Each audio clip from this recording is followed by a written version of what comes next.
हाँ तो गाइस, कैसे हो दोस्त। पिछले लेक्चर में बात कर ली थी अपनों ने किस प्रकार से प्रोटीन का क्लासिफिकेशन होगा, जिसमें अपन सिंपल और डेरिवेटिव प्रोटीन पढ़ चुके थे।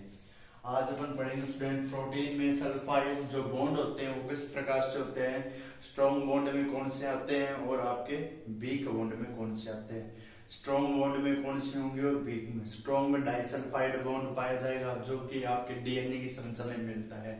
दूसरी बात स्टूडेंट, इसमें पेप्टाइड बॉन्ड आता है। वीक बॉन्ड में इसमें आते हैं स्टूडेंट हाइड्रोजन बॉन्ड, ठीक है, और हाइड्रोफोबिक बॉन्ड आता है।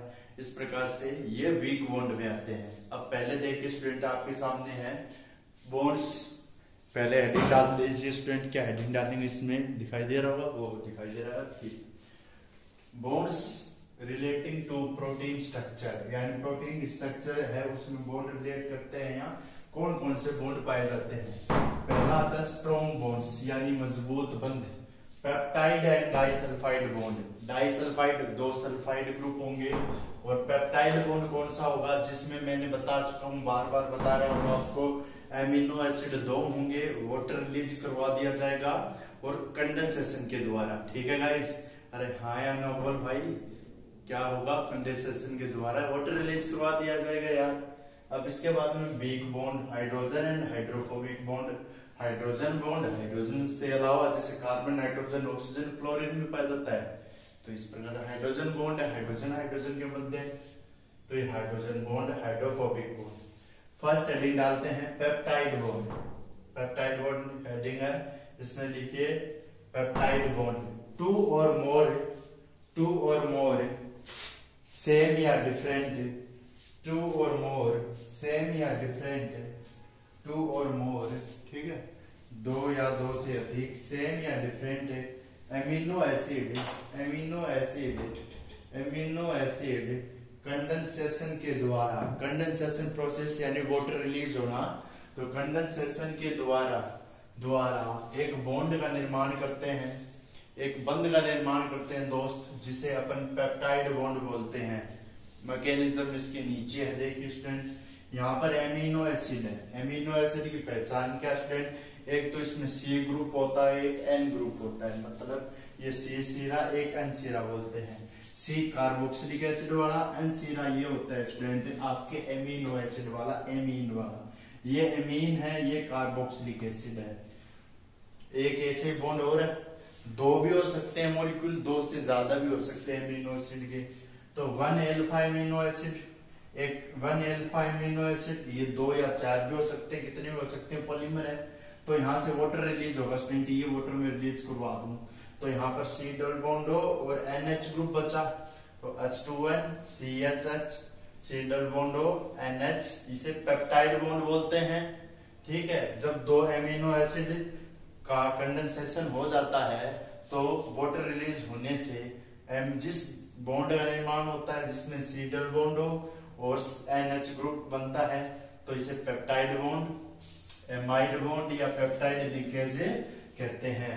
तो यहाँ पर डाई पेप्टाइड बॉन्ड इसे इसलिए बोले हैं क्योंकि इसमें सेम भी हो सकते हैं ग्रुप, अलग अलग भी हो सकते हैं। जैसे R की यूनिट की बात है, सेम डिफरेंट में R स्टूडेंट कार्बन में मान लीजिए मेरे CH3 हो या C2H5 हो, कुछ भी हो सकता है, तो इसलिए इसमें बोला है। और एमिनो एसिड भी अलग अलग होते हैं, जैसे आर्जिनिन हो गया, मेथियोनिन हो गया, ग्वानिन हो गया, इस प्रकार से अलग अलग हो सकते हैं, लेकिन बॉन्ड पेप्टाइड ही बनेगा, ठीक है। तो ये पेप्टाइड बॉन्ड आ गया।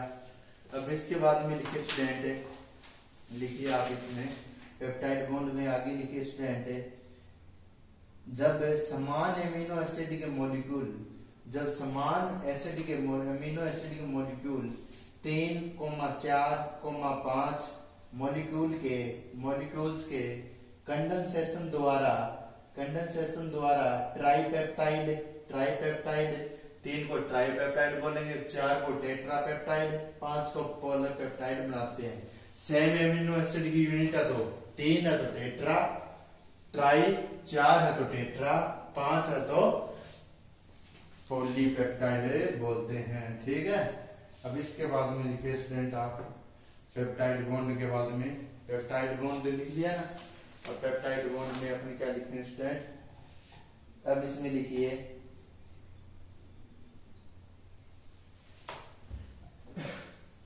ये स्टूडेंट पॉलीपेप्टाइड चेन भी हो सकती है, मैंने बता दिया है। अब इसके बाद में लिखिए ऑल पेप्टाइड में एक एंड पर फ्री एमिनो NH2 समूह, एक सिरे पर free amino group NH2 group, ये रहा। और दूसरा पे क्या होगा स्टूडेंट, एक तो एमिनो ग्रुप होगा और दूसरे पर क्या होगा, कार्बोक्सिलिक ग्रुप होगा। ठीक है। अब इसके बाद में लिखिए स्टूडेंट, इसके बाद में लिखिए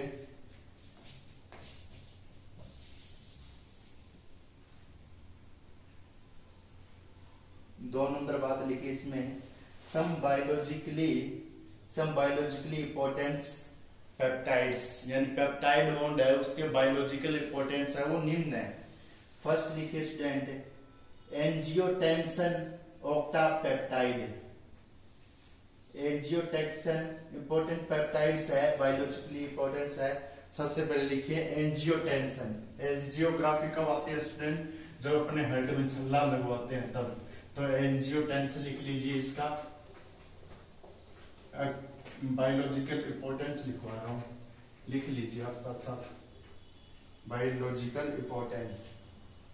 तो देखिए स्टूडेंट बायोलॉजिकल इंपॉर्टेंस लिखिए इसमें, बायोलॉजिकल पेप्टाइड बायोलॉजिकल इंपॉर्टेंस, ये हेडिंग डालनी है अपने को।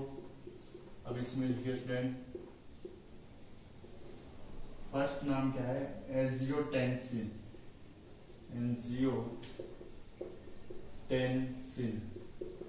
एंजियोटेंसिन ऑक्टापेप्टाइड, यानी 8 मॉलिक्यूल की संरचना ऑक्टापेप्टाइड। 2 नंबर लिखिए वैसोप्रेसिन नैनोपेप्टाइड। वैसोप्रेसिन का मतलब है नैनोपेप्टाइड, यानी बहुत ही सूक्ष्म होता है ये प्रेसिन नैनोपेप्टाइड।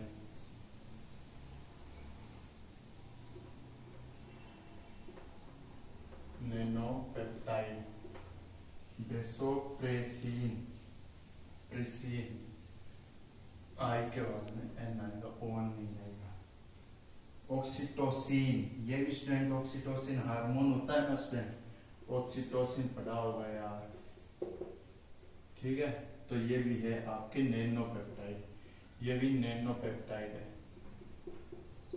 अब इसमें 1 नंबर बात लिखिए, इसमें प्रोटीन की फर्स्ट लिखिए प्रोटीन की, इसके इंपॉर्टेंस दिखा रहे हैं। फर्स्ट लिखिए प्रोटीन की प्राइमरी स्ट्रक्चर पेप्टाइड बॉन्ड के द्वारा, प्रोटीन की प्राइमरी स्ट्रक्चर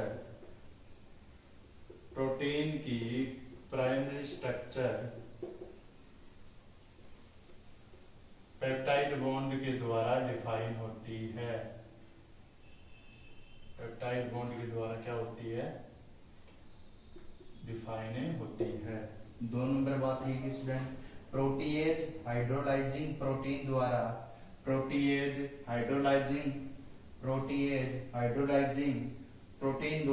पॉलीपेप्टाइड को प्रोड्यूस करता है और ये पेप्टाइड बॉन्ड को भी हाइड्रोलाइज करता है। प्रोटीएज हाइड्रोलाइजिंग प्रोटीन द्वारा पॉलीपेप्टाइड को प्रोड्यूस करता है और ये पेप्टाइड बॉन्ड को भी हाइड्रोलाइज करते हैं। बी नंबर बात लिखिए स्टूडेंट, इसमें प्रोटीन इंसुलिन पेप्टाइड बॉन्ड द्वारा एमिनो एसिड के लिंकेज से सिंथेसिस होती है। एमिनो एसिड के लिंकेज में कौन सी सिंथेसिस होती है स्टूडेंट, कौन सी सिंथेसिस होती है, जैसे आपके इंसुलिन हो गया और प्रोटीन हो गया। सी नंबर लिखिए पॉलीपेप्टाइड लाइक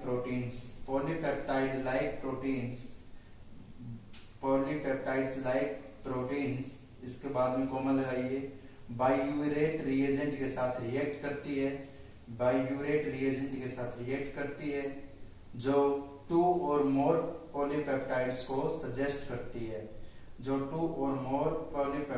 बॉन्ड को सजेस्ट करती है। अब इसके बाद लिखिए डाइसल्फाइड बॉन्ड।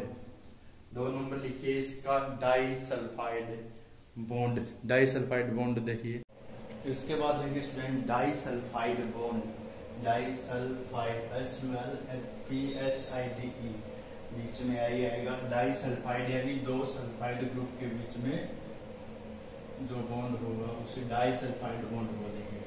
ये देखिए पॉलीपेप्टाइड की 2 पैरेलल चेन, यानी दो समांतर चेन को इंटरकनेक्ट एक दूसरे से जोड़ता है। दूसरी बात यह है बॉन्ड डीनेचुरेशन, यानी प्रोटीन का एकत्रीकरण पढ़ते हैं ना, तो उसमें ये बॉन्ड टूटता नहीं है, यूजुअल कंडीशन में ब्रेक नहीं होता है। इसके बाद में परफॉर्मिक का यूज पॉलीपेप्टाइड चेन में प्रोटीन के मॉलिक्यूल को बनाने के लिए किया जाता है। ठीक है, इसकी परफॉर्मिक है या इसकी परफॉर्मेंस की बात करें तो इसका यूज क्या है, पॉलीपेप्टाइड चेन में प्रोटीन के मॉलिक्यूल को बनाना है तो डाइसल्फाइड बॉन्ड होता है। अदर पार्ट को इफेक्ट किए बिना ऑक्सीडाइज करने में किया जाता है। अगर ये बॉन्ड है तो अदर पार्ट ऑक्सीडाइज नहीं होगा, ठीक है, इफेक्ट नहीं करेगा और ये ऑक्सीडाइज कर देगा जिस बॉन्ड में होगा। तो ये देखिए स्टूडेंट, ये एक एमिनो ग्रुप है, एमिनो ग्रुप के बीच में CH है, फिर CH2 है, फिर इसके बाद में SS, ये डाइसल्फाइड बॉन्ड है। दो सल्फाइड है इसलिए इसको डाइसल्फाइड बोला है। तो ये है disulphide bond, same AC unit यहाँ है, AC यहाँ बीच में सल्फाइड ग्रुप है।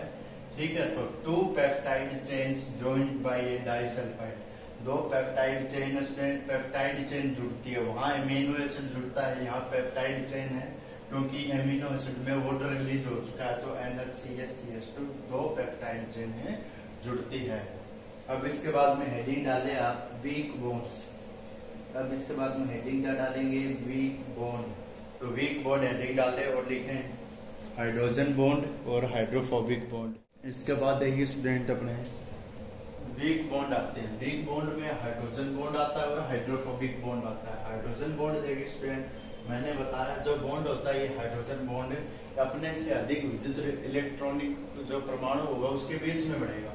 तो स्टूडेंट हाइड्रोजन बॉन्ड है, ये पेप्टाइड बॉन्ड, ये पेप्टाइड बॉन्ड, इन दोनों के बीच में ऑक्सीजन के साथ हाइड्रोजन है, ये हाइड्रोजन इस नाइट्रोजन के साथ में अटैच हो जाएगा और ऑक्सीजन के साथ में हो जाएगा।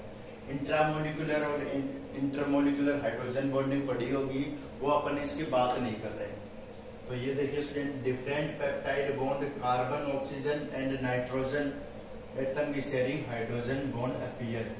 कार्बन की शेयरिंग हो रही है, ऑक्सीजन नाइट्रोजन की शेयरिंग हो रही है, ये हाइड्रोजन बॉन्ड अपीयर हो रहा है, तो इसे बोलते हैं हाइड्रोजन बॉन्डिंग। हाइड्रोफोबिक बॉन्ड, ये भी एक प्रकार का वीक बॉन्ड है। प्रोटीन के नेचुरल एमिनो एसिड की नॉन पोलर साइड, एक तो होती है हेड, एक होती है टेल होती है, वो नॉन पोलर साइड होती है। किसी भी प्रोटीन अपन स्ट्रक्चर मॉलिक्यूल की बात करें तो non polar side another amino acid से क्लोजली एसोसिएट रहती है।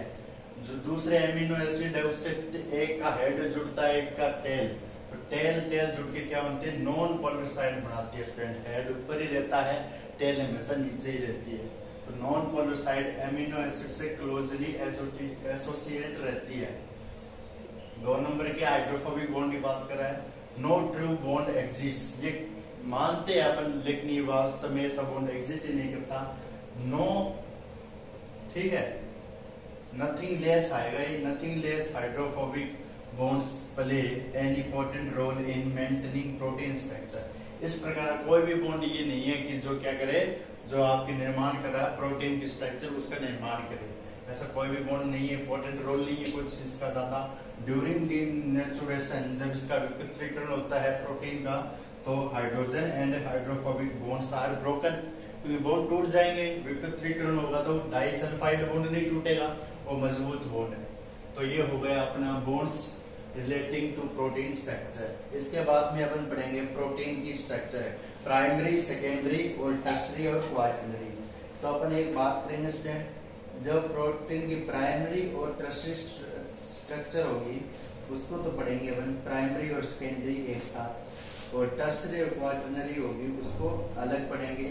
इसके बाद में अपना डीनेचुरेशन ऑफ प्रोटीन आएगा, वो भी इंपॉर्टेंट टॉपिक है, वो अलग टॉपिक है, उसको पढ़ेंगे अपने बाद में, ठीक है स्टूडेंट। इसके बाद अपने पास आएगा डीएनए वाला, डीएनए पढ़ेंगे अपन इसके आगे, ओके गाइस, बाय।